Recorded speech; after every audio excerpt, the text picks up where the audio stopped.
सौरभ रात के वक्त अपने ड्राइवर जगन के साथ कार में मेवाड़ जंगलों की ओर जा रहा था। वो एक बड़ा ही जाना माना आर्किटेक्ट था। मेवाड़ जंगल के बीच में हसीन वादियों में बन रहे रिजॉर्ट के लिए उसे चुना गया था। रिजॉर्ट का काम शुरू हो गया था और काम करने वाले श्रमिक वहां पहले ही पहुंच गए थे। अपने प्लान के मुताबिक वहां का काम शुरू था। उसी का मुआयना करने सौरभ वहां जा रहा था। शहर की सबसे बड़ी कंपनी ओबरॉय लिमिटेड का रिजॉर्ट वहां बन रहा था। शहर से करीब 80 किलोमीटर दूर मेवाड़ के जंगल थे। सुबह से निकले हुए सौरभ की कार बीच में खराब हो गई थी, इसलिए उन्हें यहाँ आते हुए देर हो गई थी। कार रास्ते से जा रही थी, तभी जगन ने दाएं ओर लिखा हुआ देखा, मेवाड़ जंगलों की ओर। उसने गाड़ी उन जंगलों के रास्ते मोड़ी। रास्ता बड़े बड़े घने पेड़ों से घिरा था। भयानक अंधेरे में जगन कार चला रहा था। सौरभ पीछे की सीट पे आराम से सो रहा था। अचानक जगन को गाड़ी के सामने खुले बालों वाली कोई भयानक औरत दिखाई दी। उसने जैसे ही गाड़ी रोकी, वो औरत गायब हो गई। उसका दिल जोर जोर से धड़कने लगा। उसका डर के मारे पसीना छूटने लगा, पर उसे लगा शायद वो उसका भ्रम था। उसने गाड़ी स्टार्ट की, पर गाड़ी स्टार्ट नहीं हुई। उसने बहुत कोशिश की, पर फिर भी गाड़ी स्टार्ट नहीं हुई। उसने कार का दरवाजा खोला, तभी सौरभ की नींद टूटी। उसने पूछा, क्या हुआ जगन? जगन बोला, कुछ नहीं साहब, लगता है कुछ खराबी आ गई है। मैं आगे का इंजन चेक करता हूँ। सौरभ बोला, ठीक है, और फिर आराम से सो गया। जगन ने आगे का इंजन चेक किया और उसे ठीक करने में लग गया। थोड़ी देर बाद सौरभ की नींद टूटी। उसने सोचा, जगन को इतना टाइम क्यों लग रहा है। उसने कार का दरवाजा खोला। एक ठंडी हवा का झोंका आके उसको छू गया। ठंड के दिन थे, इसलिए ठंडी हवाएं चल रही थी। सौरभ ने देखा जगन वहां नहीं था। वो थोड़ा घबरा गया कि इन घने जंगल में जगन कहाँ गया होगा। तभी अचानक जंगलों में से जगन के चीखने की आवाज आई, बचाओ बचाओ। सौरभ उसकी चीख सुन के जंगल में उस ओर भागा। वो पागलों की तरह उसे ढूंढ रहा था। फिर से आवाज आई, बचाओ बचाओ। सौरभ उस तरफ गया। उसने सामने जो देखा, उसके रोंगटे खड़े हो गए। उसने देखा कि करीब 20 से 25 चुड़ैल और प्रेत भयानक तरीके से जगन को जिंदा ही नोच के खा रहे थे। कोई उसका पांव चबा रहा था, कोई उसकी उंगलियां तोड़ के खा रहा था, तो कोई उसके पेट की अतड़ियां खा रहा था।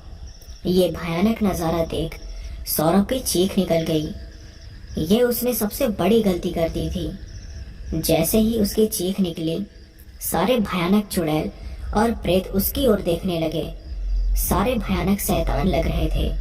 काली आंखें, जली हुई चमड़ी, भयानक नाखून, काले लंबे दांत और जानवर जैसी भयानक आवाजें निकाल रहे थे। किसी का पैर कटा हुआ, तो किसी की एक आंख फटी हुई, तो किसी का हाथ कटा हुआ। सबने अजीब तरीके से सौरभ को घूरा और फिर उसके पीछे भागने लगे। सौरभ चिल्लाता हुआ आगे भागने लगा और पीछे उसके वो भयानक शैतानी टोली। वो उस रास्ते पे आ गया जहां उसकी कार थी। वो लगातार भागे ही जा रहा था कि तभी पत्थर से उसका पैर टकराया और वो नीचे गिर पड़ा। सारे भयानक शैतान वहां आ पहुंचे। सारे घेरा बना के अजीब तरीके से घूरते हुए उसके पास आने लगे। तभी अचानक से सारे शैतान सौरभ से दूर जाकर नीचे जमीन पर बैठ गए, जैसे वो किसी चीज के आने से डर गए हो। तभी सौरभ के सामने देखा कि सामने का नजारा देख उसका दिल दहल उठा। सामने उससे 2 गुना बड़ा एक शैतान खड़ा था। लाल घूरती हुई भयानक आंखें और उसके सारे शरीर से निकलते हुए भयानक रेंगते हुए काले कीड़े। वो सौरभ के पास आया और उसकी भयानक आंखों से देखते हुए बोला, ये जंगल मेरा है। यहाँ आने की तुम्हारी हिम्मत कैसे हुई? जो भी यहाँ आएगा मैं उन सबको मार दूंगा। फिर उस शैतान ने सौरभ का सर पकड़ा और अपना भयानक मुंह खोल के वो भयानक कीड़े सौरभ के मुंह में छोड़ दिए। धीरे धीरे वो सारे कीड़े सौरभ को अंदर से नोच नोच के खाने लगे। सौरभ बड़ा चिल्लाया, पर वहां उन शैतानों के सिवा और कोई भी नहीं था। कीड़ों ने उसका सारा बदन नोच खाया और फिर वापस उस शैतान के मुंह में चले गए। सौरभ भी मर चुका था, सिर्फ उसका सर और हड्डियां ही बची थी। वो भयानक रात गुजर गई थी। सुबह होते ही रिजॉर्ट का काम करने वाले श्रमिक वहां इकट्ठा हुए थे। जहां सौरभ मरा था वहीं थोड़ी दूर ही वो रिजॉर्ट बन रहा था। किसी ने उसको ऐसी मरी हुई हालत में देखा तो सबको बुला लिया। थोड़ी देर बाद पुलिस वहां पहुंची और जांच करने लगी कि ये कैसे हुआ। दोनों की लाशों को शहर के सरकारी अस्पताल पोस्टमार्टम के लिए भेज दिया गया। सारे श्रमिक काम छोड़ उसी जगह अभी भी इकट्ठा थे। पुलिस सबसे पूछताछ कर रही थी। शहर में भी यह न्यूज़ फैल चुकी थी। कुछ घंटों बाद जब पुलिस पूछताछ में लगी हुई थी, तभी वहां बड़ी सी ब्लैक कलर की महंगी कार वहां आ पहुंची। उस कार में से ओबरॉय लिमिटेड की मालकिन सेजल ओबरॉय निकली, अपने असिस्टेंट रूही के साथ। सेजल, जो काफी यंग दिखाई देती थी, उसका एटीट्यूड काफी जानदार था। उसके पिता अनुराग ओबरॉय के एक्सीडेंट में मरने के बाद उसने ये कंपनी संभाल ली थी और बड़े शिखर पर लाके खड़ा कर दिया था। उसने अपने चश्मे से एक नजर श्रमिकों पर डाली। सभी उसकी तीखी नजर की डर से वापस काम करने पर लग गए। वो पुलिस के पास आई और बोली, इंस्पेक्टर, सौरभ हमारा बड़ा आर्किटेक्ट था। उसे जिसने भी मारा है 2 दिन में उसे ढूंढ लीजिए। मैंने कमिश्नर से बात की है। अगर पुलिस इसे सॉल्व नहीं कर पाई तो हम ये केस सीआईडी को दिलवा देंगे, पर उसे ढूंढ के रहेंगे जिसने सौरभ को मारा है। जब तक खूनी मिल नहीं जाता तब तक मैं यहीं बने हमारे गेस्ट हाउस में रुकूंगी। फिर अपनी तीखी और तेज तर्रार तरीके से चलते हुए वो कार में बैठ गई। पोस्टमार्टम की रिपोर्ट आ गई थी, पर उनके शरीर पे किसी के भी निशान नहीं मिले थे। किसी चीज ने बुरी तरह से उनको नोचा था। पुलिस को अब और छानबीन करने को बोला गया था। 2 दिन हो गए थे और अब तक कुछ पता नहीं चला था। सेजल ने कमिश्नर से बात करके ये केस अब सीआईडी को सौंपने को कहा था। बड़ा केस होने के कारण कमिश्नर ने तुरंत केस सीआईडी को दे दिया था। सीआईडी के जाबाज ऑफिसर्स विनोद शुक्ला की टीम को ये काम सौंपा गया था। वो लोग वहां पहुंच गए थे। उस टीम में अमन, वेदांत, दीक्षाली, सिद्धार्थ, दीप्ति और विनोद जी थे। कई दिनों तक जांच की गई, पर कुछ पता नहीं लग रहा था। वो लोग भी हैरान थे। उन्हें कहीं भी कोई निशान नहीं मिल रहा था। ऊपर से कमिश्नर और पॉलिटिकल नेताओं से उन्हें ये केस सॉल्व करने का प्रेशर भी बना हुआ था। विनोद शुक्ला की टीम ने अब तक सारे केस सॉल्व किए थे, पर ये केस उनमें से काफी ज्यादा अलग था और इसका अभी तक कोई सुराग नहीं मिल रहा था। फिर कुछ दिन बाद एक और घटना हुई। राजू, जो एक श्रमिक था, वहां काम करने वाला, जब वो रात में सो रहा था तो अचानक जाग गया। उसे पेशाब लगी थी तो वो उठ के बाहर आया और थोड़ी दूर जाकर एक पेड़ के नीचे पेशाब करने लगा। अचानक उसे किसी ने ऊपर उठाया और जंगलों के बीच से होते हुए लेके चला गया। थोड़ी दूर जाकर उसे पेड़ से उल्टा लटका दिया गया। फिर वो कई सारे शैतान उसी तरह उल्टा लटक के उसकी ओर घूरने लगे और सारे उस पर टूट पड़े किसी भूखे भेड़िए की तरह और उसे नोच नोच के खा गए। सिर्फ उसका सर और हड्डियां फेंक के वहां से गायब हो गए। सीआईडी वालों ने फिर से जांच की तो सारे श्रमिक डर गए थे कि ये क्या हो रहा है। सेजल फिर से वहां आ गई थी। उसने विनोद से कहा, ये क्या हो रहा है? कोई मेरे वर्कर्स को मार रहा है और आप लोग कुछ नहीं कर पा रहे हैं।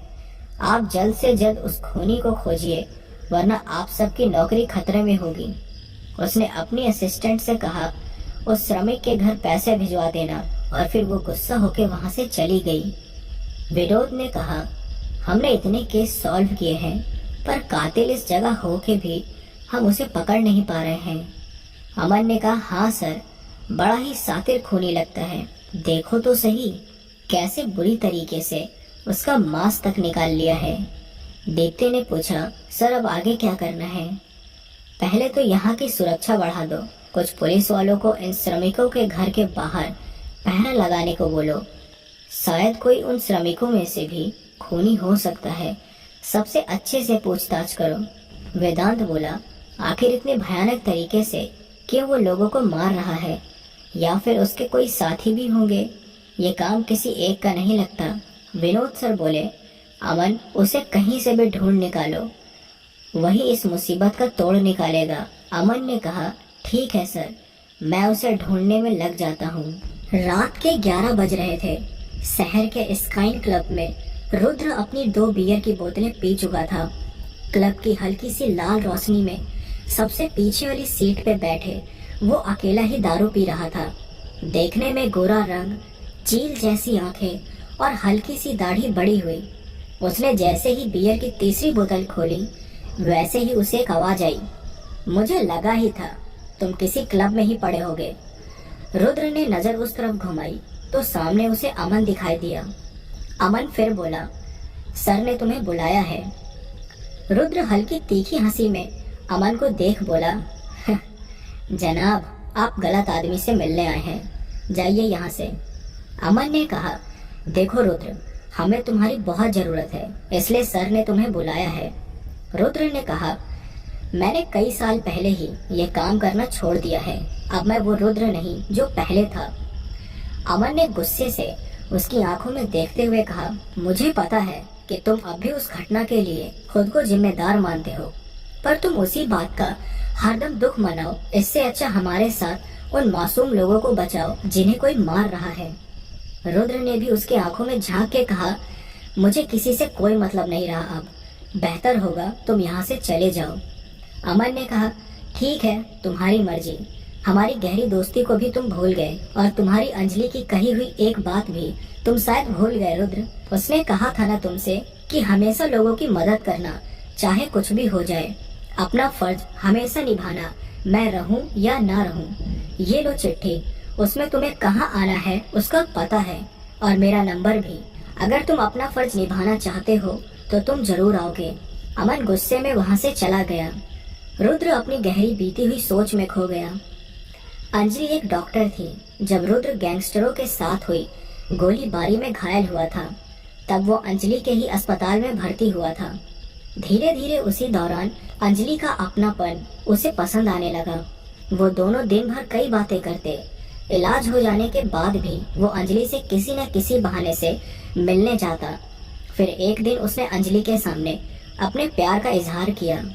अंजलि, मैं तुमसे बहुत प्यार करता हूँ, क्या तुम मुझसे शादी करोगी?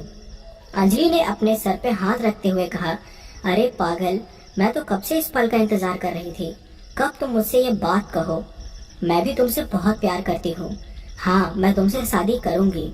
फिर उसने कस के अंजलि को गले लगा लिया। रुद्र को अपने कामों से दूसरे शहर जाना पड़ता था, इसलिए वो अंजलि को ज्यादा वक्त नहीं दे पाता था। पर अंजलि को भी कोई शिकायत नहीं हुई। वो तो रुद्र को प्रोत्साहित करती कि तुम अपना फर्ज पूरी ईमानदारी से निभाया करो और लोगों की मदद किया करो, उन बुरे लोगों से। चाहे मैं रहूं या ना रहूं, पर तुम अपना फर्ज कभी मत भूलना। रुद्र ऐसी बातें सुन के कहता कि तुम्हें कुछ होने दूं तब ना, तुम हमेशा मेरे साथ ही रहोगी। पर एक दिन हुआ ऐसा कि शहर के एक बड़े गैंगस्टर के साथ रुद्र की दुश्मनी थी। उसने अपने शूटर्स को रुद्र को मारने उसके घर पर भेजा। उस वक्त रुद्र एक केस के सिलसिले में बाहर गया था, क्योंकि घर पे आज अंजलि और रुद्र साथ में डिनर करने वाले थे। इसलिए अंजलि रुद्र की राह देखते हुए घर में थी। उसने रुद्र को कॉल किया, कहाँ हो जनाब, हम आपका इंतजार कर करके थक गए हैं।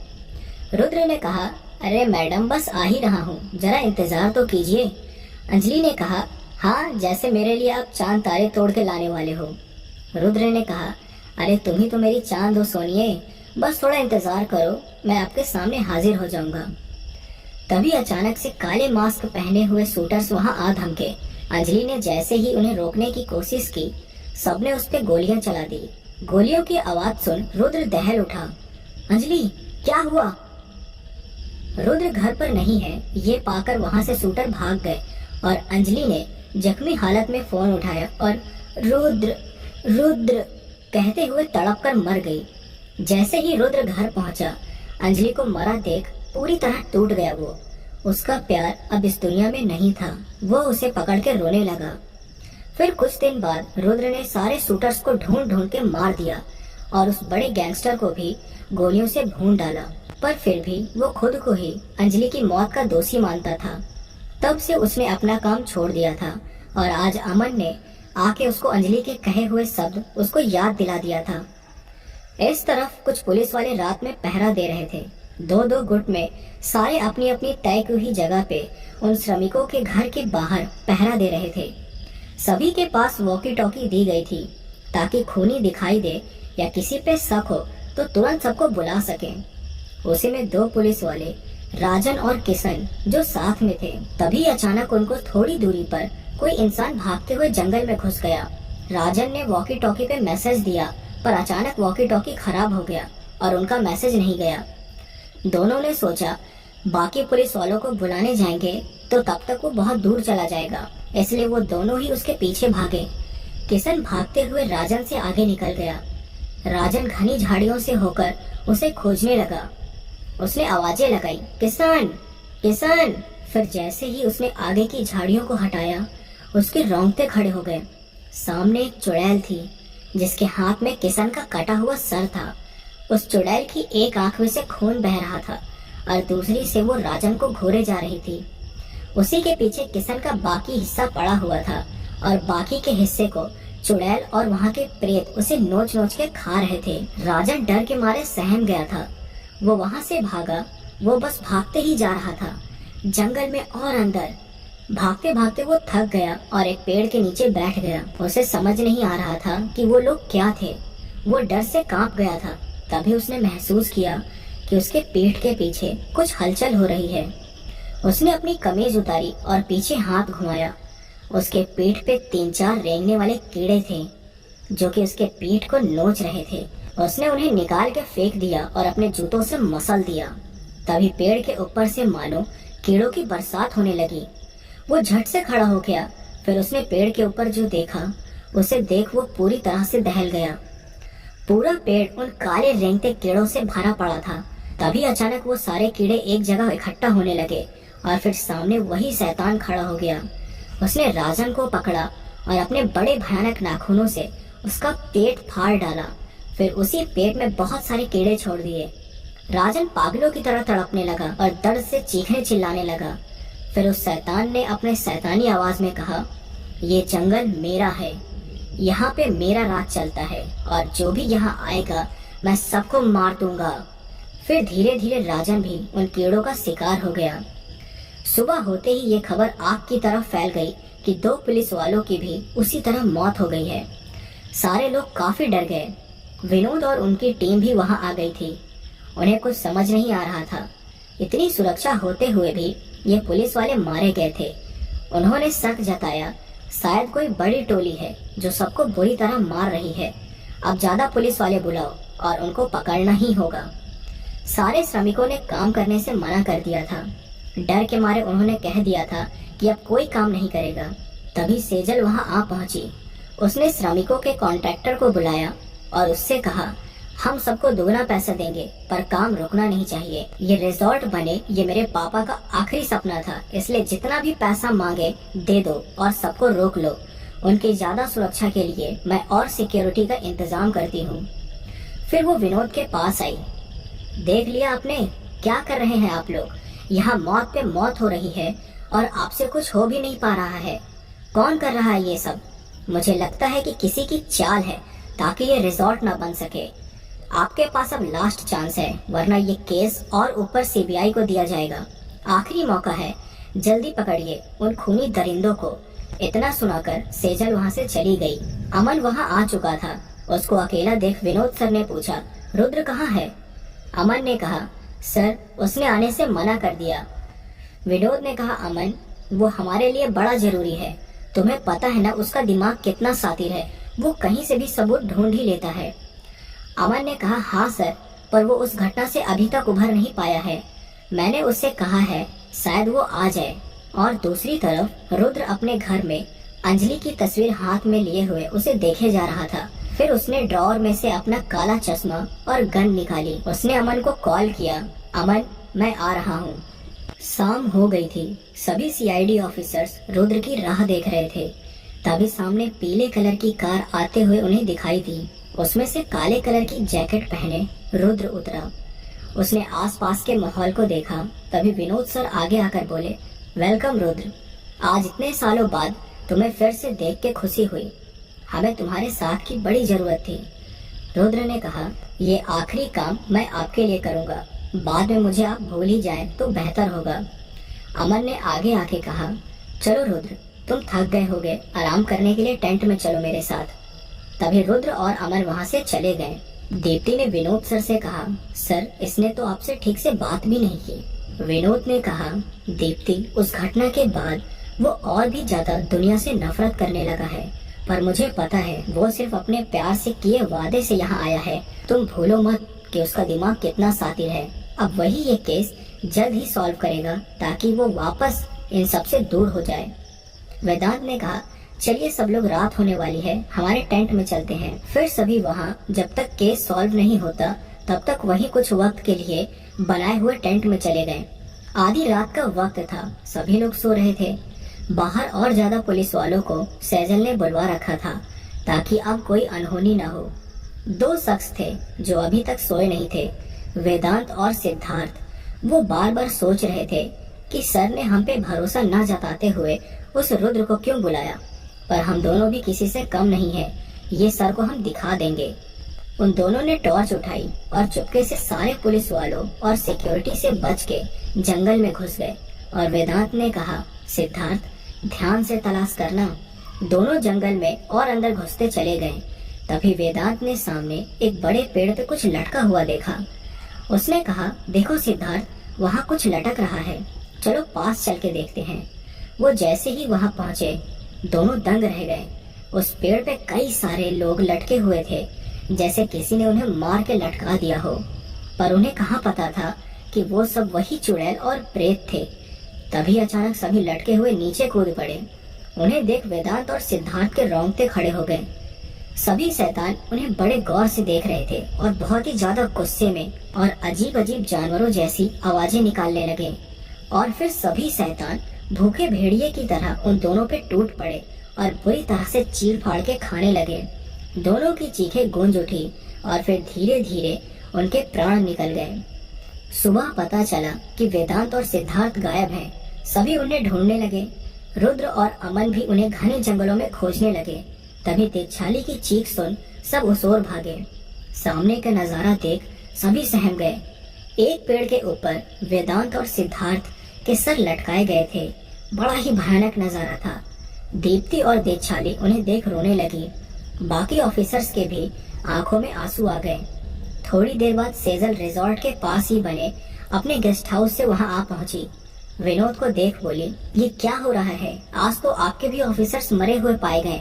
सभी बुरी तरह डर गए हैं। मुझे दुख है आपके ऑफिसर्स के मरने का, पर लगता है आप लोग कुछ नहीं कर पाओगे। मैं कमिश्नर से बात कर लूंगी। आपके और आपके टीम का काम खत्म हुआ। मैं अब और लोगों को मरता हुआ नहीं देख सकती। अब सीबीआई वालों को ये केस दूंगी ताकि कोई और न मरे। विनोद उसकी बातों से ज्यादा अपने ऑफिसर्स के मरने के सदमे में था। वो बस हाँ हाँ किए जा रहा था। वो दोनों उनके बच्चों की तरह थे।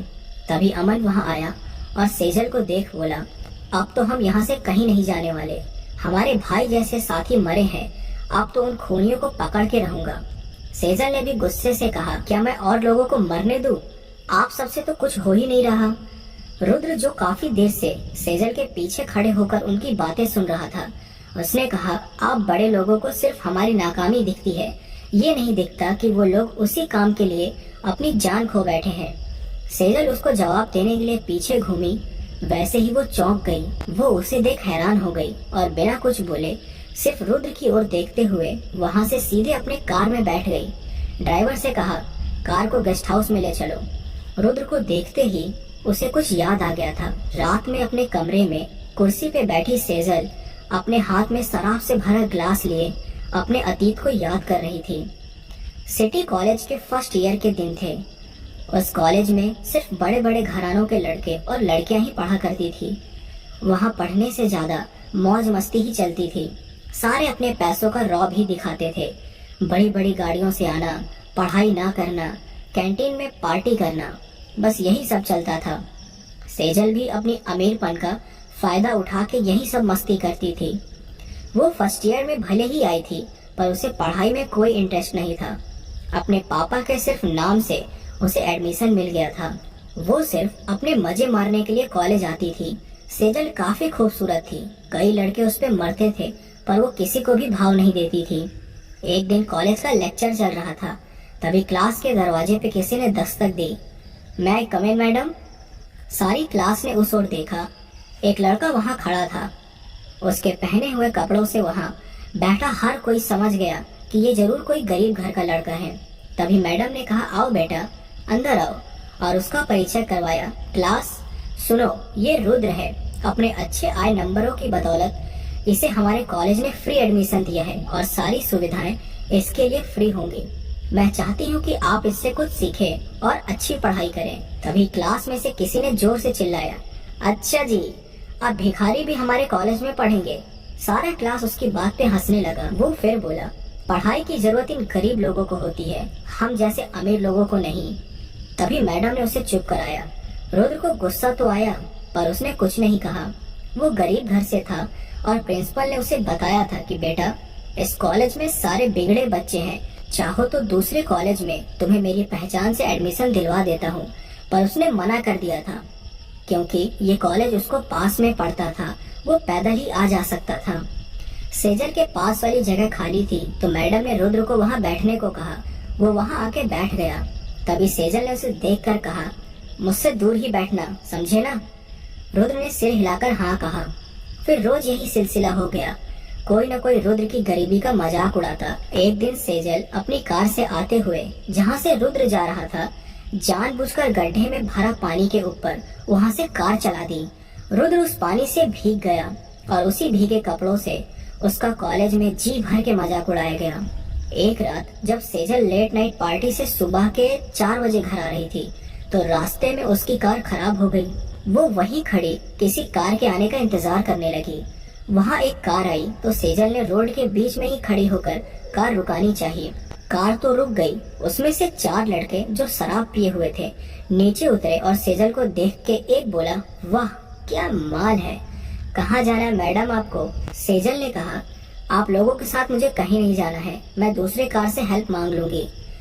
पर वो चारों शराब में चूर थे और बोले, साली हमको ना बोलती है। उन्होंने सेजल को पकड़ लिया, फिर कहा, आज तुझे कोई नहीं बचा सकता, तुझे नोच लेंगे हम। सेजल बुरी तरह चिल्लाने लगी, पर उस सुनसान रोड पे कोई नहीं था। एक ने कहा, इसको जंगल की ओर ले चलते हैं, और वो सेजल को गाड़ी में खींचने लगे। तभी पीछे से आए हुए एक आदमी ने उन्हें रोका और चारों को बुरी तरह मार मार के अधमरा कर दिया। वो कोई और नहीं बल्कि रुद्र था। वो चारों माफी मांगने लगे और सेजल के पैर पड़ते हुए माफी मांग के वहाँ से भाग गए। रुद्र ने उसकी गाड़ी ठीक की और उसे खुद घर छोड़ने गया। सेजल उसे देख के रुद्र के साथ किए हुए अपने दुर्व्यवहार से आंखें झुकाए बैठी थी। वो घर आ गए थे। रुद्र ने कहा, अच्छा मैं चलता हूँ, अपना ध्यान रखना। तभी सेजल ने कहा, रुद्र आज तुम न होते तो पता नहीं क्या होता। शुक्रिया कह सकूं इतनी भी लायक नहीं हूँ। तुम्हारे साथ कितना बुरा किया मैंने, पर फिर भी तुमने उन दरिंदों से मुझे बचाया। रुद्र ने कहा, इंसान भला हो या बुरा, अगर वो मुसीबत में हो तो हमें उसकी हमेशा मदद करनी चाहिए। सेजल ने कहा, पर तुम वहाँ आए कैसे? तो रुद्र ने कहा, मैं रात में एक गैराज में काम करता हूँ और काम खत्म करने के बाद मैं दौड़ने के लिए रोज सुबह उसी रोड पे जाता हूँ। मेरा सपना है कि मैं बड़ा ऑफिसर बनूं। तुम अब सो जाओ, मैं जाता हूँ। सेजल ने कहा, रुद्र मेरी गलतियों के लिए मुझे माफ करना, क्या तुम मेरे दोस्त बनोगे? रुद्र ने कहा, हाँ, अगर तुम कार से मुझ पे पानी न उड़ाओ तो। और दोनों हंसने लगे।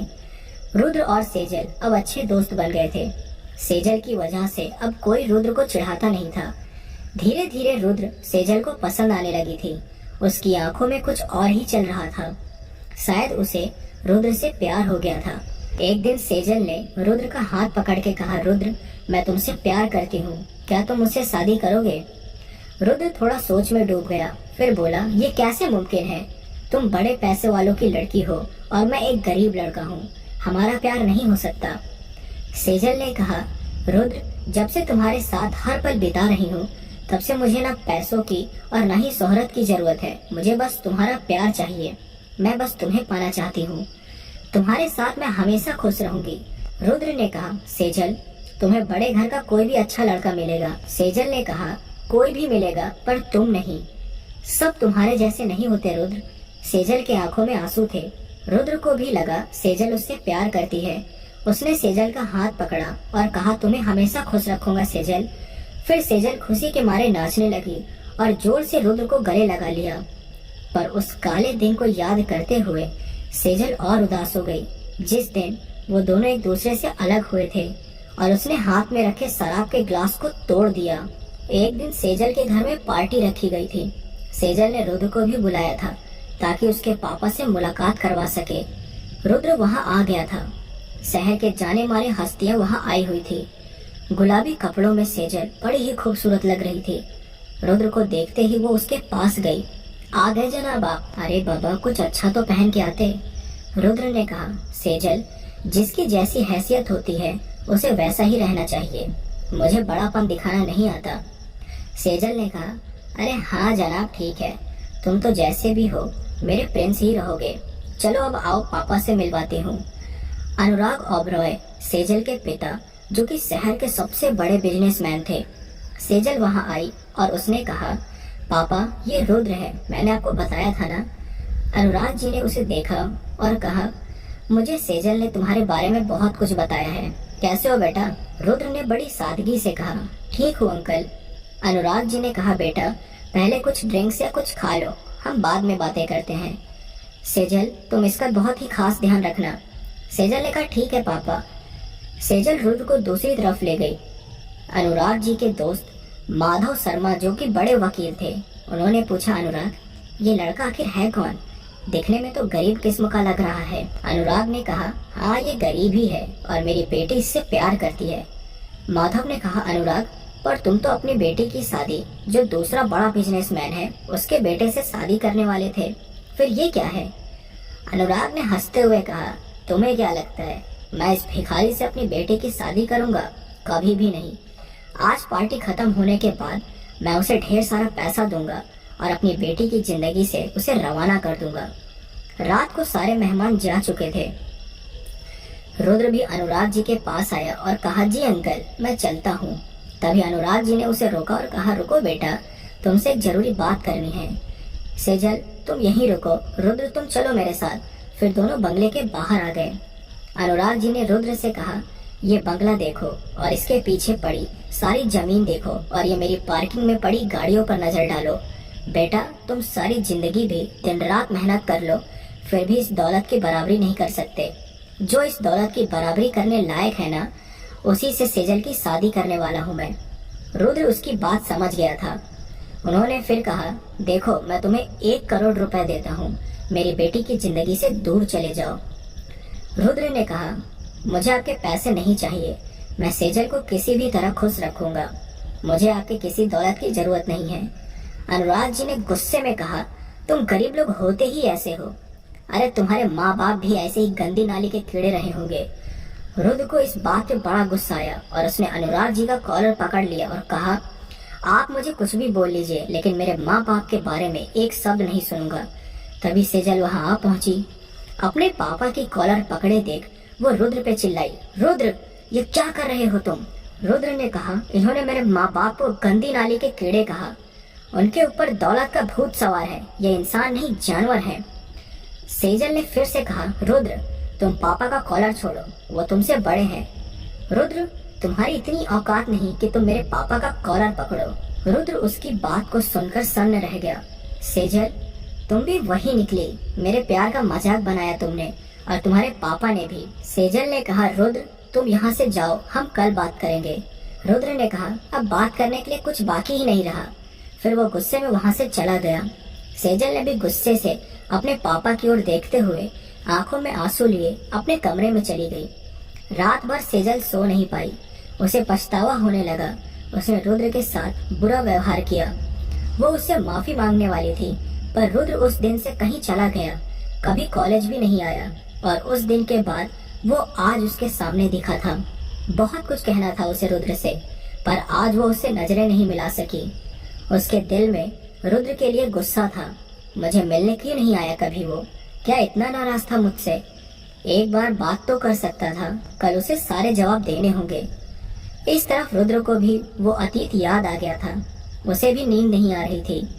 फिर उसने अपनी सोच बदल के अपने केस के बारे में सोचने लगा। उसे लगा सारी मौत रात के वक्त ही होती है। उसे अगर कुछ सबूत चाहिए तो जंगल में जाना होगा। उसने अपनी गन उठाई और अमन को बिना जगाए वहां से छुप के जंगल की ओर चला गया जहां मौतें हुई थी। वहां उसने छानबीन करने का सोचा था। धीरे धीरे वो उस भयानक जंगल में और आगे बढ़ रहा था, इसी सोच में कि कोई सबूत उसे मिल जाए। वो काफी निडर था, इसलिए वो अकेले ही इस भयानक जंगल में निकल पड़ा था। वो जंगल में अब और अंदर आ गया था। तभी उसे लगा उसके पीछे कोई आ रहा है। वो पीछे घूमा और जोर से चिल्लाया, कौन है वहाँ? पर वहाँ कोई नहीं था। रुद्र को लगा शायद उसे भ्रम हुआ है। वो फिर आगे बढ़ने लगा। तभी उसे ऊपर से पेड़ों पे से अजीब जानवर जैसे चिल्लाने की आवाज आई। उसने ऊपर देखा, तभी कोई अजीब चीज एक पेड़ से दूसरे पेड़ के ऊपर कूदे जा रही थी। रुद्र थोड़ा सा सहम गया। उसने गन निकाली और ऊपर पेड़ पे फायर किया। जैसे ही वहां गोली चली, वैसे ही वहां कई सारे भयानक आवाजें गूंजने लगी। फिर धीरे धीरे उन सभी पेड़ों के ऊपर से भयानक चुड़ैल और प्रेत उल्टे लटके हुए उतरने लगे। रुद्र अब पीछे हट गया। सभी भयानक शैतानों की टोली उसके सामने थी और इस बार वो 50 से भी ऊपर थे।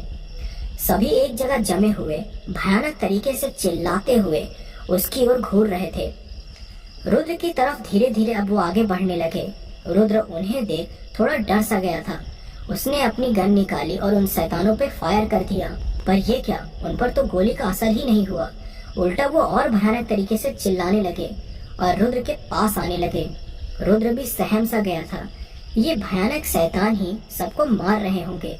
आज वो उनके चंगुल में फंस गया था। तभी एक भयानक रोंगटे खड़े कर देने वाली चीख से सारे शैतान पीछे हट गए। एक उड़ता हुआ भवंडर काले कीड़ों से भरा हुआ वहां आ पहुंचा। रुद्र भी उसे देख सहम गया।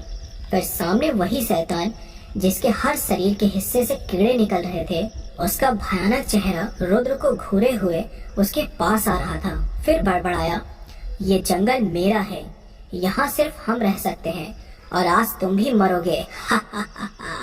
रुद्र अब बहुत ज्यादा डरा हुआ था, पर उसे इस मुसीबत से बचना था। वो पीछे हटा और अपना पूरा दम लगा के वहाँ से भागा। कीड़े वाले शैतान ने उन सभी चुड़ैलों और प्रेतों को देखा। फिर सभी शैतान उसके पीछे भागने लगे। वो बस रुद्र के पीछे भागे ही जा रहे थे। तभी एक शैतान ने पेड़ की एक लकड़ी जोर से रुद्र की तरफ फेंकी। वो रुद्र को जाके लगी और रुद्र जैसे ही नीचे गिरा, वैसे ही उसका सर पत्थर से टकराया और उसका खून बहने लगा। उसे अब सब कुछ धुंधला दिखाई देने लगा। उसने देखा सारे शैतान उसके पास आ रहे थे। फिर वो बेहोश हो गया। सुबह धीरे धीरे रुद्र की आंखें खुली। उसने देखा वो एक झोपड़ी में है। चारों तरफ नींबू, मिर्च और अदरक के झुंड लगाए हुए थे। वो उठा, सामने उसे एक बूढ़ा आदमी दिखाई दिया। उसके गले में कई सारी मालाएं, सर पे बड़ा सा काला टीका। रुद्र के सर पे दर्द हो रहा था, उसे चोट आई थी। उस आदमी ने उसे उठाया और कहा, बेटा, अगर मैं सही समय पे ना आता तो आज तुम जिंदा ना होते। उठो, ये काढ़ा पी लो, तुम्हें अच्छा लगेगा। बाबा, आप कौन हैं? रुद्र ने पूछा। उसने कहा, मैं शिवांगन हूँ, मेरा कोई नाम नहीं है। हमारे पुरखों से लेके अब तक सबका नाम सिर्फ शिवांगन होता है। हम सियाड़ कबीले के महात्मा हुआ करते थे, अब सिर्फ मैं अकेला बचा हूँ। रुद्र ने फिर से पूछा, आपने मुझे कैसे बचाया? तो उन्होंने कहा, जैसे मैं खुद को बचाए रखता हूँ। ये नींबू, मिर्च और अदरक के मिश्रण से हमारे मंत्रों के धागे से लिपटे हुए हैं। वो इससे बड़ा डरते हैं। तुम मेरे झोपड़ी के पास ही गिरे थे, इसलिए मैंने तुम्हें बचा लिया। वो सारे शैतान बहुत ही भयानक है बेटा, जो कि इस जंगल पे राज करते हैं। तुम यहाँ कैसे आए? रुद्र ने सारी बात बताई। तो उन्होंने कहा, बेटा, तुम सबने यहाँ आके बड़ी गलती कर दी। अब वो शैतान किसी को नहीं छोड़ेगा। रुद्र ने कहा, बाबा, वो असल में है कौन और वो इतने भयानक शैतान कैसे बने? क्यों वो सबको मार रहे हैं? तो उन्होंने कहा, बताता हूँ बेटा, मेरी कहानी सुनो। अब आज से करीब 300 साल पहले की बात है। उस वक्त राजा सौम्य का राज था। सिर्फ इन मेवाड़ जंगलों को छोड़ बाकी सारी जगह उन राजा की थी। इन जंगलों में सियाड़ कबीले के आदिवासी रहते थे। वो काफी बलवान और लड़ाई में निपुण थे। उनके कबीले के सरदार सकोर, जो काफी बलवान और निपुण योद्धा माना जाता था, राजा सौम्य भी काफी अच्छे राजा थे। उन्होंने कभी इन जंगलों पे अपना अधिकार जताने की कोशिश नहीं की। सियाड़ कबीला कभी भी अपने जंगल से बाहर नहीं जाते थे। ये जंगल उन्हीं का ही घर था। बरसों से यही कबीला इस जंगल की रक्षा करता था। उस कबीले में करीब 80 लोग थे। सभी शांति से उस जंगल में रहते थे। पर एक दिन राजा सौम्य का भयानक बीमारी के चलते निधन हो गया। तब उनका बेटा विक्रम नया राजा घोषित किया गया। विक्रम को शिकार करने का काफी शौक था, पर उसके पिता शिकार करने के खिलाफ थे। पर उनके मरने के बाद अब विक्रम को कुछ भी करने की छूट मिल गई थी। उसने अपने मंत्री को बुलवाया। उससे पूछा, आज हमें शिकार पे जाना है, ये बताओ हमें जंगली जानवर कहाँ मिलेंगे। मंत्री ने कहा, महान राजा विक्रम, सबसे ज्यादा जंगली शिकार हमें मेवाड़ के जंगलों में मिलेगा। विक्रम ने कहा, हाँ तो चलो अभी शिकार पे चलते हैं। मंत्री ने कहा, जी हमारा उन जंगलों पे अधिकार नहीं है, वो जंगल सियाड़ कबीले का है। विक्रम गुस्सा हुआ, हम राजा हैं, भला हमें कौन मना करेगा। मंत्री ने कहा, वहाँ के जंगली जानवरों का शिकार करना मना है महाराज, सियाड़ कबीला उसका विरोध करेगा। विक्रम ने कहा, अगर विरोध करेगा तो सबको मार दो, अब वो जंगल मेरा होगा। जाओ उन्हें पहले संदेश भिजवाओ कि ये जंगल अब से राजा विक्रम का होगा। मंत्री ने कहा, पर महाराज वो।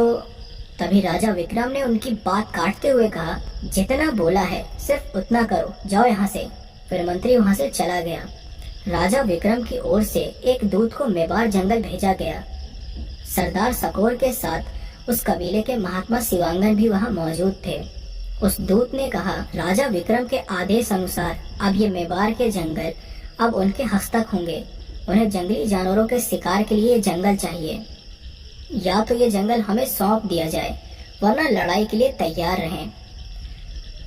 सकोर ये सुन गुस्से में आ गया, पर महात्मा शिवांगन ने उसे शांत रहने को कहा और दूत की ओर देख बोले, ये जंगल सदियों से इस कबीले की देखरेख में रहा है और वो जंगली जानवर भी हमारे परिवार का हिस्सा है। हम तुम्हें उन्हें नहीं मारने देंगे। फिर सकोर ने भी हुंकार दिया, ये कबीला और यहाँ के जंगली जानवर राजा की संपत्ति नहीं है, जाके बोल दो हम ये जंगल नहीं देंगे। दूत ने कहा, आखिरी बार सोच लीजिए, वरना परिणाम बहुत बुरा होगा। सकोर ने कहा कि परिणाम की चिंता तुम मत करो, हम इस जंगल के लिए जान तक दे देंगे। फिर दूत वहाँ से चला गया। महात्मा शिवांगन ने सरदार सकोर से कहा, राजा से दुश्मनी हमें महंगी तो पड़ेगी, पर हमारे कुल देवता के जंगल को हम किसी के हस्तक नहीं होने दे सकते। सकोर ने कहा, आप चिंता न करें, हम किसी को अंदर घुसने ही नहीं देंगे। मैं सबको सावधान होने को बोल देता हूँ। राजा विक्रम को दूत का जवाब सुन बड़ा गुस्सा आया। उसने अपने सेनापति को बुलाया और कहा, 1000 सैनिक रात के समय भेजो और सभी कबीले को खत्म कर दो। रात के वक्त 1000 सैनिक उस जंगल में घुस पड़े उन कबीले वालों को मारने, पर कबीले वालों ने पहले से ही सारी योजना बना रखी थी। अचानक ढेर सारे तीरों से हमला होने लगा और आग के गोले छोड़े जाने लगे। इस अचानक हुए हमले से सारे सैनिक भौचक्के रह गए। तभी जंगलों से निकलते हुए, पेड़ों से छलांग लगाते हुए सियाड़ कबीले के योद्धा अपनी कुल्हाड़ियों से उन सैनिकों के पेट फाड़ दिए। सिर्फ अकेला सरदार सकोर ने ही 100 से ज्यादा सैनिकों को मौत के घाट उतार दिया था। इतने भयानक हमलों से बाकी बचे सैनिक वहां से भाग खड़े हुए। सियाड़ कबीले के युद्ध नीति के आगे वो हार गए थे। राजा विक्रम अपनी हुई हार से बहुत गुस्सा हो गया था। अब उसने और भी ज्यादा सैनिक भेजी, पर वही हाल हुआ सबका। राजा विक्रम अपनी हार से निराश था। उसने अपने सेनापति से गुस्सा होते हुए कहा, वो सिर्फ थोड़े से ही हैं और हमारी सेना इतनी बड़ी फिर भी क्यों हार रही है। तब सेनापति ने कहा, महाराज उन्हें जंगल में हरा पाना मुश्किल है। अगर उन्हें हराना है तो उन्हें जंगल से बाहर निकालना होगा। राजा विक्रम ने सोचा उन्हें बाहर कैसे निकाले कि तभी वहां आए हुए एक सैनिक ने कहा, महाराज आपसे कोई मिलना चाहता है। उसने बताया वो सियाड़ कबीले का है। राजा विक्रम को हैरानी हुई। उन्होंने कहा, उसे अंदर भेजो। वो अंदर आया और उसने अपना परिचय देते हुए कहा, महाराज मेरा नाम कोरम है, मैं उसी कबीले का सदस्य हूँ, मैं आपकी मदद कर सकता हूँ। सेनापति ने पूछा, पर तुम हमारी मदद क्यों करोगे, तुम तो हमारे दुश्मन हो। तभी उसने कहा, मुझे उस सकोर से अपनी हार का बदला लेना है। राजा विक्रम ने पूछा, कैसी हार? उसने कहा, कबीले का सरदार बनने लायक मैं था, पर पुराने सरदार ने कहा कि सकोर से मुकाबला करो, तुम दोनों में से जो जीतेगा वही सरदार बनेगा। फिर उसने मुझे हरा दिया, पर मुझे वो पसंद नहीं। जो मान मुझे मिलना चाहिए था वो अब उसे मिल रहा है। राजा विक्रम ने कहा, अगर तुम हमारी मदद करोगे तो तुम्हें मैं मंत्री बना दूंगा और साथ में सोने के सिक्के से नवाज दूंगा। उसे ये प्रस्ताव पसंद आया। उसने कहा, आप सिर्फ अपनी सेना के साथ जंगल के बाहर इंतजार करना और कुछ सैनिक मेरे साथ भेज देना। उसने उसकी योजना राजा को बताई तो राजा विक्रम ने कहा, क्या तुम कर लोगे? उसने कहा, मैं कर लूंगा। राजा विक्रम ने कहा, ठीक है, तो योजना के मुताबिक ही हम कार्य करेंगे। तभी राजा ने कहा, सेनापति, अपनी सारी सेना को इकट्ठा करो, उन कबीले वालों से जल्द मुलाकात होगी। कोरम अपनी योजना के मुताबिक फिर से जंगल में अपने कबीले में आया। उसने देखा कि कबीले के सारे बच्चे एक जगह खेल रहे थे। उनमें सरदार सकोर का बेटा भी था। कोरम बच्चों के पास गया और उसने कहा, बच्चों, मैंने जंगल में एक ऐसी जगह देखी है जहाँ कई सारे फलों के पेड़ हैं, क्या तुम सभी साथ आओगे?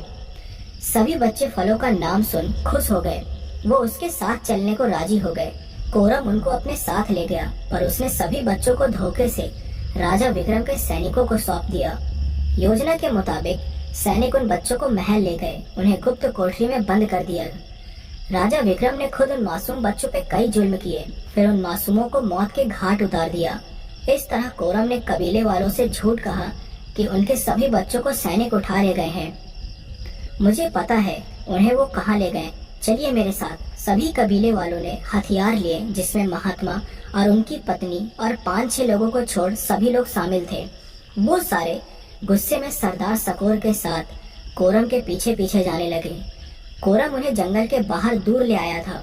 तभी आगे चलता कोरम रुका और पीछे मुड़ उन सभी पे हंसने लगा। फिर बोला, मुझे सरदार नहीं बनाया ना, अब भुगतो। फिर चारों तरफ से हजारों सैनिक आने लगे। सबको भनक लग गई कि कोरम ने उन्हें फंसाया है। पूरी सेना ने उन्हें चारों तरफ से घेर लिया था। तभी राजा विक्रम भी वहां आ पहुंचा, पर कबीले वाले हमला नहीं कर सकते थे। उनके बच्चे राजा के पास कैद थे। तभी राजा विक्रम ने कहा, मुझे जंगल नहीं दिया ना तुम लोगों ने, और मेरे अहंकार को ललकारा। तभी सकोर ने कहा, हमारे साथ जो करना है करो, पर हमारे बच्चों को बख्श दो। तभी राजा विक्रम हंसने लगा और बोला, कौन से बच्चे? अच्छा, वो जिन्हें मैंने कल रात ही मौत के घाट उतार दिया था। ये सुनते ही कबीले वालों में मातम छा गया। फिर सभी गुस्से में उन सेना पर टूट पड़े और इतनी बड़ी सेना के आगे जंगल ना होते हुए वो टिक ना पाए। सभी को बंदी बनाया गया, पर बंदी होने से पहले सकोर ने आखिरी में कोरम का सिर काट दिया था। राजा विक्रम ने सभी पे बड़े जुल्म किए। किसी की आंखें निकाली, किसी के हाथ काट दिए तो किसी के पैर, और धीरे धीरे सबको मार दिया। सकोर को भी कीड़े से भरे हुए पानी में उसके हाथ पांव को रस्सी से बांध के फेंक दिया गया। सभी कीड़े उसे नोच नोच के खा गए। फिर सभी लाशों को उसी जंगल में फेंक दिया गया। फिर जंगल अपने कब्जे में कर वहां शिकार करने लगा, पर महात्मा और उनकी पत्नी और बचे लोग जंगल में एक गुप्त स्थान पे छिप गए थे। महात्मा ने अपनी शक्तियों से अपने कुल देवता को साक्षी मानते हुए मरे हुए कबीले के सदस्यों को शैतान का रूप दे दिया, पर शैतान बनने के बाद उन्हें ना तो अच्छाई और ना ही बुराई में समझ आती है। एक दिन राजा विक्रम को शिकार करते हुए देर रात हो गई थी। वो उनके कुछ सैनिकों के साथ थे। तभी अचानक उन सभी पे हमला हुआ। वही चुड़ैल, प्रेत, सभी शैतान उन सैनिकों पर बुरी तरह हमला कर दिए और उनको बुरी तरह चीर फाड़ के खाने लगे। ये देख राजा विक्रम बुरी तरह डर गए। तभी उनके पीछे से आया हुआ कीड़ों का भयंकर भवंडर उसके हर शरीर को नोचने लगा और भयानक तरीके से राजा विक्रम को नोच डाला। विक्रम की चीखें पूरी जंगल में गूंज उठी। वो मारा गया। तब से इस जंगल को श्रापित मानते हैं और यहाँ कोई नहीं आता। वो सारे अब शैतान थे। उन्हें अच्छाई या बुराई कुछ समझ नहीं आती। उन्हें बस ये पता है कि ये जंगल उनका है, वहाँ किसी का भी आना मना है। महात्मा ने उनसे बचे रहने के लिए एक उपाय किया था, इसलिए अब तक नींबू, मिर्ची और अदरक को मंत्रों के धागों से बांध उन्हें रोका जा सकता था। बस बेटा, तब से लेके आज तक इस जंगल में सिर्फ उन्हीं का राज है। रुद्र ने कहा, बाबा, तो आप उन महात्मा के ही वंशज हैं, क्या उन्हें रोकने का कोई रास्ता नहीं है? उन्होंने कहा, बेटा सभी को तुम यहाँ से लेके चले जाओ। लेकिन रुद्र ने कहा, बाबा इन्हें तो लेकर मैं चला जाऊंगा, पर आगे भी कई लोग आएंगे यहाँ, हमें उन्हें अब मारना ही होगा। महात्मा ने कहा, एक उपाय है, उनके बच्चों के शरीर की हड्डियां तुम्हें ढूंढनी होगी, पर काम कठिन है।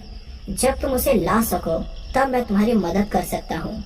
वो तुम्हें उसी महल में किसी गुप्त जगह मिलेंगे। रुद्र ने कहा, मैं जरूर लाऊंगा और इस मुसीबत को खत्म करूंगा। लेकिन महल अब एक म्यूजियम बन चुका था, जो कि शहर के कुछ ही दूरी पर वो स्थित था। रुद्र ने महात्मा से विदाई ली और कहा, मैं जल्द आपके पास आऊंगा। महात्मा ने भी कहा, भगवान तुम्हें रास्ता दिखाए बेटा। फिर रुद्र वहां से रवाना हुआ। इस तरह रात से ही रुद्र के खो जाने की खबर से सब घबरा गए थे। सुबह से ही हर तरफ उसे ढूंढा जा रहा था। अमन काफी घबराया हुआ था, कहीं रुद्र को कुछ हो न गया हो। जब से सेजल को भी पता चला था, वो भी पागलों की तरह रुद्र को ढूंढ रही थी। उसके तो आंसू तक निकल आए। कितना कुछ कहना था रुद्र से, पर उसका प्यार का कहीं अता पता नहीं था। सारे लोग उसे ढूंढ रहे थे। अमन निराश होकर जंगल में ही एक बड़े पत्थर पे बैठ गया। उसने देखा कि सेजल भी बड़ी परेशान होकर रुद्र को ढूंढ रही थी। वो गुस्सा हुआ और सेजल के पास जाकर बोला, तुम क्यों मेरे दोस्त को ढूंढ रही हो? तुम्हें क्या फर्क पड़ता है उसके मिलने या ना मिलने से? सेजल की आंखों में आंसू थे।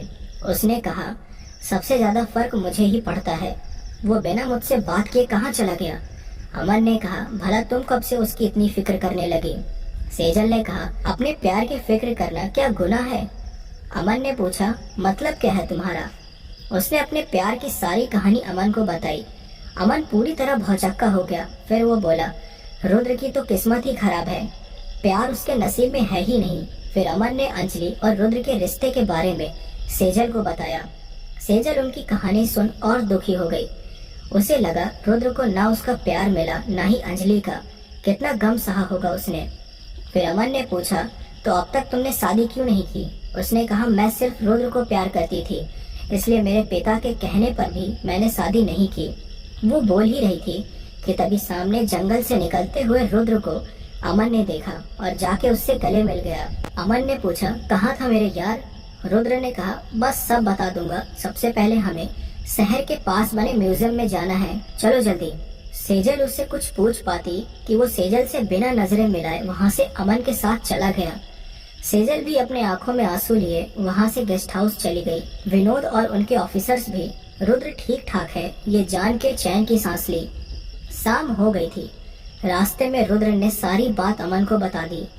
उसने कहा था कि तुम्हारे सिवा किसी और को ये बात पता ना चल पाए, वरना सभी लोग डर जाएंगे। वो म्यूजियम आ गए थे। अंदर काफी सिक्योरिटी का पहरा था। उन्होंने अच्छे से जगह चेक की तो नीचे के फ्लोर पे भी कई सारे कीमती वस्तुएं थी, पर वहाँ सिर्फ वीआईपी लोग जा सकते थे। वहाँ सिक्योरिटी होने के कारण वो नीचे ना जा सके। अमन ने रुद्र से कहा, हो न हो पर शायद वो गुप्त कमरा हमें वहीं नीचे मिलेगा। रुद्र ने कहा, हाँ शायद वो नीचे हो सकता है, पर यहाँ काफी सिक्योरिटी है, कैसे जाएंगे? अमन ने कहा, ऊपरी अधिकारियों से बात करनी पड़ेगी, उसमें भी वक्त लगेगा। म्यूजियम बंद होने का वक्त हो गया था तो अमन और रुद्र वापस अपनी जगह आने के लिए निकल पड़े। सेजल को कल होने वाली बिजनेस मीटिंग के लिए वापस शहर जाना था। रात हो चुकी थी। उसने अकेले ही शहर जाने का सोचा और अपनी कार लिए वहां से शहर जाने के लिए निकली। काले भयंकर अंधेरे में उसकी कार उन मेवाड़ जंगल के रास्ते से धीरे धीरे आगे बढ़ रही थी। तभी अचानक से कोई रास्ते की ओर भागते हुए सेजल को दिखाई दिया। सेजल ने हड़बड़ाते हुए कार रोकी और अचानक कार रोकने से उसकी धड़कनें बढ़ गई थी। वो जो कोई भी था वो अचानक गायब हो चुका था। सेजल की धड़कनें बढ़ी हुई थी। उसे डर भी लगा। फिर उसने कार स्टार्ट की, पर ये क्या, कार स्टार्ट ही नहीं हो रही थी। उस काले भयानक अंधेरे में अब वो फंस चुकी थी। उसने मदद के लिए मोबाइल उठाया, पर ये क्या, अब मोबाइल भी बंद था, जो शुरू होने का नाम ही नहीं ले रहा था। तभी अचानक धड़ाम करके आवाज आई। ऐसा लगा जैसे कोई उसकी कार की छत पर हो। सेजल बहुत घबरा गई। तभी आसपास के पेड़ों से भयानक, बिल्कुल दिल दहला देने वाली आवाजें आने लगी। सेजल का बुरा हाल था। तभी एक एक करके वो सारे चुड़ैल, प्रेत उसकी कार को घेर लिए। उन्हें देख सेजल के रोंगटे खड़े हो गए। सारे शैतान अंदर आने की कोशिश कर रहे थे। सेजल बुरी तरह चिल्ला रही थी।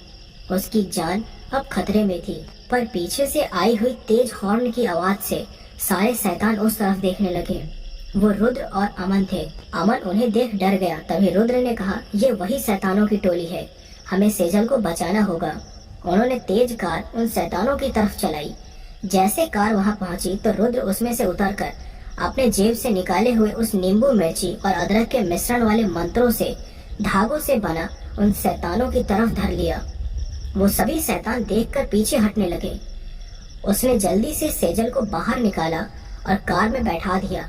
अमन ने देर न करते हुए कार पूरी रफ्तार से चलाई।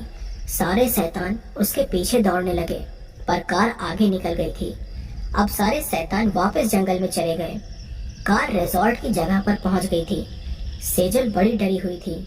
रुद्र ने उससे कहा, अपने गेस्ट हाउस से बाहर मत निकलना। उसने पूछा, वो क्या था? तो रुद्र ने कहा, वही जो सबको मार रहे हैं। रुद्र ने अब तक की सारी बातें उसे बताई। फिर उसने कहा, ये बातें किसी को मत बताना। सेजल ने उससे कहा, क्या तुम आज रात मेरे साथ रुकोगे? तो रुद्र ने कहा, तुम्हें डर लग रहा है तो अपने असिस्टेंट को यहाँ बुला लो, और बाहर सिक्योरिटी भी है, इसलिए मुझे यहाँ रुकना ही नहीं है। सेजल ने पूछा, क्या तुम मुझे माफ नहीं करोगे? रुद्र ने कहा, अब मेरा तुमसे कोई वास्ता नहीं है, और फिर वहाँ से चला गया। सुबह अमन और रुद्र सोच रहे थे कि कैसे म्यूजियम के अंदर जाया जाए। तभी सेजल वहाँ आई और रुद्र के सामने खड़ी होकर बोली, तुम मुझसे गुस्सा हो ना, मुझे पता है, पर तुम्हारे लिए कुछ करना चाहती थी। उसने एक लिफाफा निकाला और रुद्र के हाथों में थमाते हुए अपनी नम आंखों से देख वहाँ से चली गई। अमन हैरान होकर रुद्र की ओर देखने लगा। तब रुद्र ने वो लिफाफा खोला। उसमें म्यूजियम के वीआईपी पास थे। अमन और रुद्र दोनों खुश हो गए। रुद्र सेजल से कुछ कहना चाहता था, लेकिन तब तक वो चली गई थी। रुद्र और अमन ने देर ना करते हुए वहाँ से म्यूजियम चले गए। वो दोनों म्यूजियम पहुँचे, फिर वीआईपी पासेस से नीचे चले गए। वहाँ काफी कम लोग थे, बेहद कीमती वस्तुएं भी थी। रुद्र और अमन अपने काम में लग गए।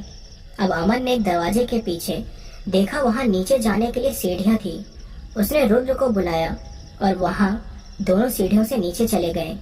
वहाँ सारा पुराना सामान पड़ा हुआ था। सामने एक और पुराना दरवाजा था।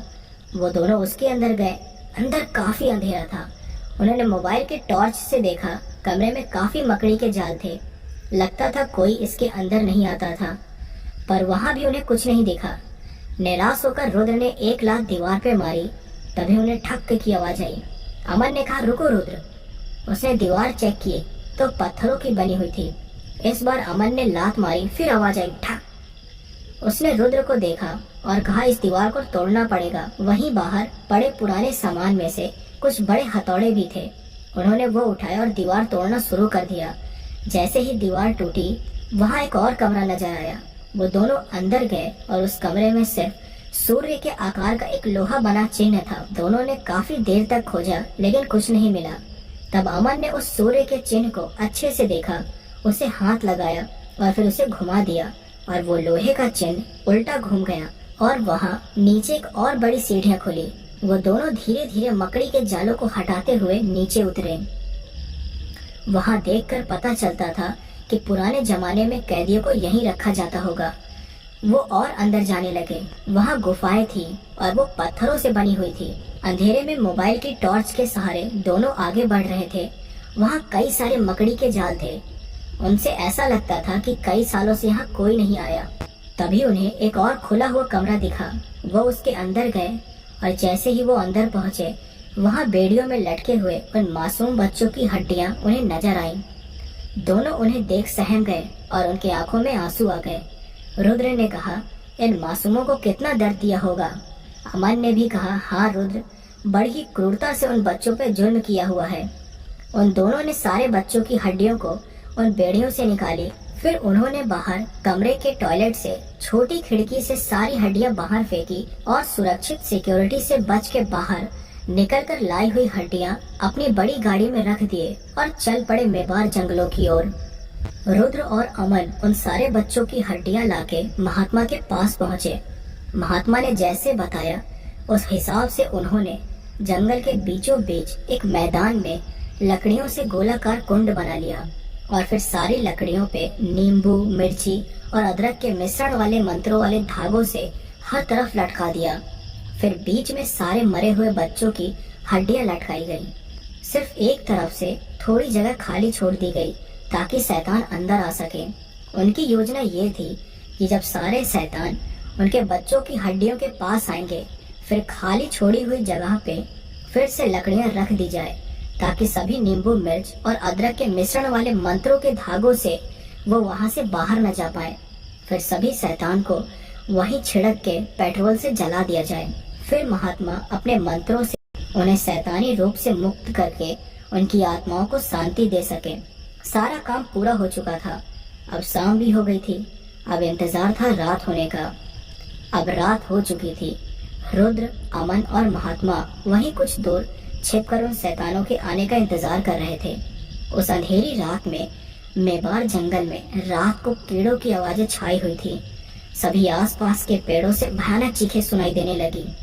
तभी अमन ने कहा, सावधान, लगता है वो शैतान आ गए। तभी जंगलों से निकलते हुए वे सारे शैतान की टोली निकली।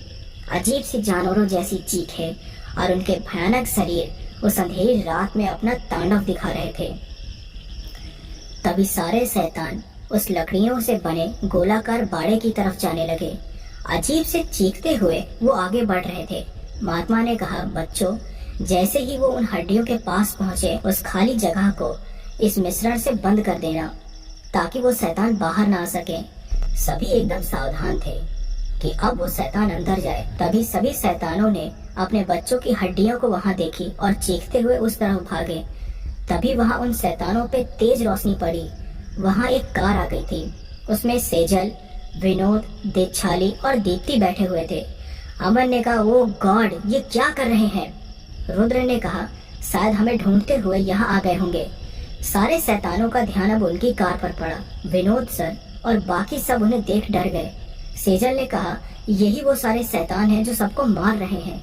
पता नहीं रुद्र और अमन कहाँ हैं। तभी सारे शैतान भयानक तरीके से चीखते हुए उनकी कार की तरफ भागने लगे। विनोद ने देर ना करते हुए वहां से कार पूरी स्पीड में चलाई। सारे शैतान उनके पीछे भागने लगे। महात्मा ने कहा, नहीं, अब ये सारे शैतान उन्हें अपने बच्चों का कातिल समझ के मारेंगे। रुद्र अपनी जगह से हड्डियां जहां लटकाई थी उस तरफ भागा। उसमें से एक बच्चे की हड्डी उठाई और जंगल के अंदर भागा उन शैतानों की ओर। कार अपनी पूरी रफ्तार से भाग रही थी। सारे शैतान पेड़ों से कूद कूद कर उनका पीछा कर रहे थे। उनकी भयानक चीखें सारे जंगलों में अपना अस्तित्व दिखा रही थी। विनोद को आगे के रास्ते में पेड़ पड़े हुए मिले, यानी रास्ता बंद था। तभी उसने सबसे कहा, वो शैतान जल्द ही यहाँ आ पहुँचेंगे, चलो पैदल भागते हैं। सब नीचे उतर के भागने लगे। तभी सारे वहीं रुक गए। सबके रोंगटे खड़े हो गए। डर के मारे धड़कनें बढ़ गई थी। कई शैतान भयानक तरीके से घूरते हुए उनके सामने खड़े थे। उन्होंने पीछे घूमना चाहा, पर वहाँ भी वही शैतान खड़े थे। अब उनके चारों ओर सिर्फ वही चुड़ैल और प्रेतों की टोली खड़ी हुई थी। सभी शैतानों की आंखों में बड़ा गुस्सा था। वो भयानक तरीके से चिल्ला रहे थे। विनोद ने अपनी गन निकाली और एक गोली शैतानों पे दागी, पर कुछ असर नहीं हुआ। तभी पीछे खड़ी सेजल को एक शैतानी चुड़ैल ने पकड़ लिया और अपनी भयानक नाखूनों से वार किया। सेजल अब घायल हो गई। उसी तरह सभी शैतान उन पर टूट पड़े, उन्हें घायल किए जा रहे थे। तभी एक आवाज वहां गूंजी, यहाँ देखो। वो रुद्र था। सभी शैतान उसकी तरफ देखने लगे। उसने बच्चे की हड्डी दिखाई और कहा, मैंने इन सबको मारा है, आओ मुझे मार के दिखाओ। तभी सारे शैतान और भी ज्यादा भयानक और गुस्सा हो गए। रुद्र ने इशारे से विनोद और सबको भागने को कहा, लेकिन सेजल ज्यादा घायल थी, इसलिए विनोद ने उसे अपने हाथों में उठाया और वहां से सभी भागे। रुद्र दूसरी तरफ बच्चों की हड्डियां लिए भागे ही जा रहा था। सारे शैतान उसके पीछे चीखते चिल्लाते हुए भागने लगे। रुद्र अपनी पूरी ताकत लगा के भाग रहा था। तभी वो लकड़ियों के बाड़े के पास पहुंचा और अंदर घुस गया। उसने उस बच्चे की हड्डी वहां लटका दी। सभी शैतान उसके अंदर पीछे घुस आए। अब सारे शैतानों का ध्यान अब उनके बच्चों की हड्डियों पे था। सारे शैतान उन हड्डियों पे लिपटने लगे। तभी रुद्र चुपके से वहां से बाहर निकल आया। तभी अमन और महात्मा लकड़ियों का दरवाजा लिए खाली जगह पे लगा दिया।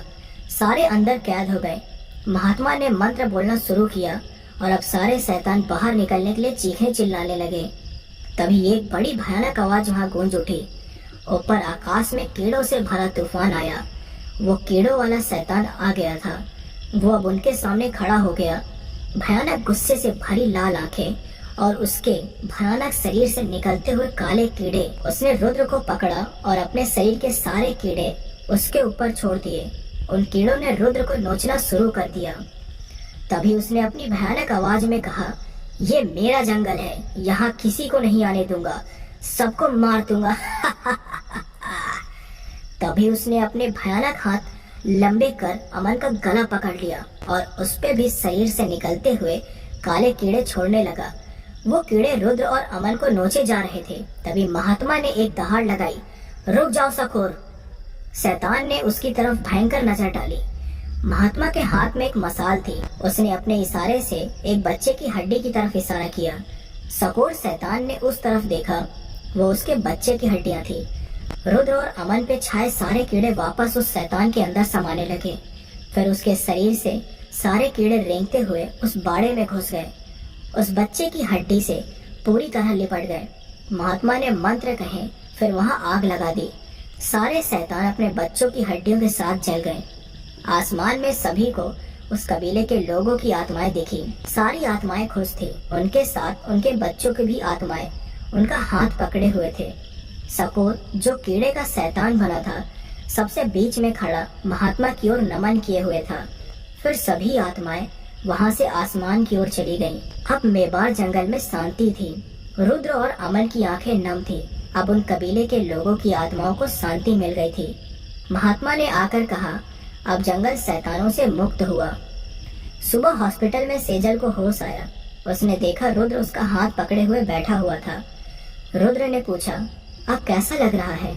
सेजल ने कहा, मेरी फिक्र छोड़ो, तुम ठीक हो ना? मुझे माफ कर दो, मैं तुम्हें ही ढूंढने उनके साथ आई थी। रुद्र ने कहा, अब जंगल उन शैतानों से मुक्त है, उन्हें मुक्ति मिल गई है और मुझे तुम।